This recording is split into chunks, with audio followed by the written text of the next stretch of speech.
Redaktor televízie JOJ Samuel Migal bol dnes nakrúcať reportáž v Bernolákove neďaleko Bratislavy, ku ktorej potreboval vyjadrenie starostu obce Ľubomíra Póra. Napriek niekoľkým pokusom mu však dnes rozhovor poskytnúť nechcel. V priebehu dňa sme však do redakcie dostali e-mail od tohto starostu. Tvrdí v ňom, že bol prepadnutý našim reportérom. Samuel Migal bol vraj arogantný, drzý, dokonca ho mal fyzicky napadnúť a údajne mu spôsobil bolestivé zranenie na ruke. Celý incident zaznamenal náš kameraman. Pozrime sa preto na pôvodný, nezostrihaný záznam. Dobrý deň. Vy ste pán starosta, že?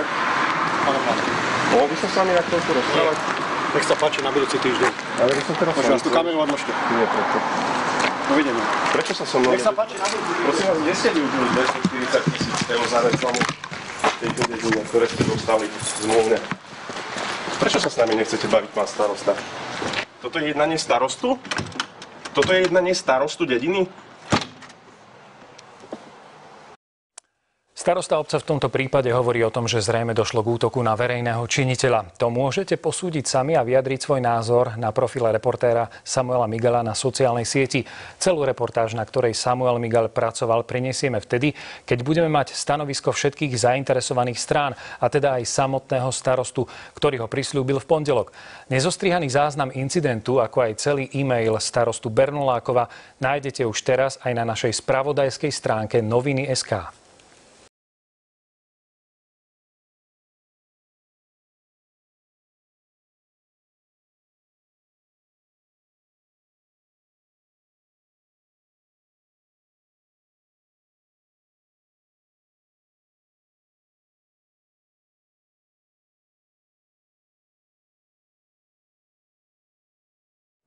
Najdrahšia reklama na Slovensku je v Bernolákove. Aspoň takto tvrdia niektorí obyvatelia tejto strediskovej obce neďaleko Bratislavy. Už rok má u nich istý developer míňať na reklamu tisíce eur. Plánuje tam totiž stavať. Domácim sa však zdá čudné, že napriek veľkým peniazom žiadnu megakampaň nevideli a ani o nej nepočuli. Oslavy Medzinárodného dňa žien, detský karneval alebo vystúpenia ochotníkov, tak toto sú kultúrne podujatia v malej obci. A práve v nej si mal developer nakúpiť reklamný priestor za poriadny balík peňazí. Aspoň takto tvrdí táto zmluva, ktorú starosta Bernolákova uzavrel a zverejnil na internete.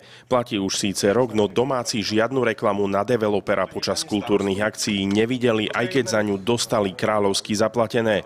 A to v nich vyvoláva pochybnosti. Ide o zmluvný vzťah medzi obcou Bernolákovou a developerskou firmou. A developer nič nedáva zadarmo. Developer plánuje v najbližšej dobe v Bernolákove stavať práve na týchto pozemkoch. Domáci si pritom myslia, že predávajú jeden z najdrahších dedinských reklamných priestorov na Slovensku. Keď sme sa na podrobnosti tejto kampane chceli koncom minulého týždňa spýtať starostu, reagoval podráždene. Ani po víkende sa s nami nestretol. Na naše otázky odpovedal e-mailom. Rovnako aj developer. Spoločnosť Juris Invest a jej dcerské spoločnosti už viac rokov spolupracuje s obcov a v súvislosti s projektami, ktorých realizáciu pripravuje, má záujem podporiť dianie v obci. Čiastka 240 000 eur bola dosiahnutá rokovaním s vedením obce a považujeme ju za primeranú rozsahu našich aktivít v obci Bernolákovo. Bernolákovčania sú však skeptickí. Tento obchod s developerom, na ktorom síce získali takmer 250 000 eur, sa im nepozdáva. Prečo sú tie peniaze, prečo prišli a na čo budú využité a za čo hlavne sú tieto peniaze? Účel zmluvy sa naplňa a či splní naše očakávania, bude známe pri záverečnej fáze realizácie našich projektov. Z Bernolákova Samuel Migal, televízia JOJ.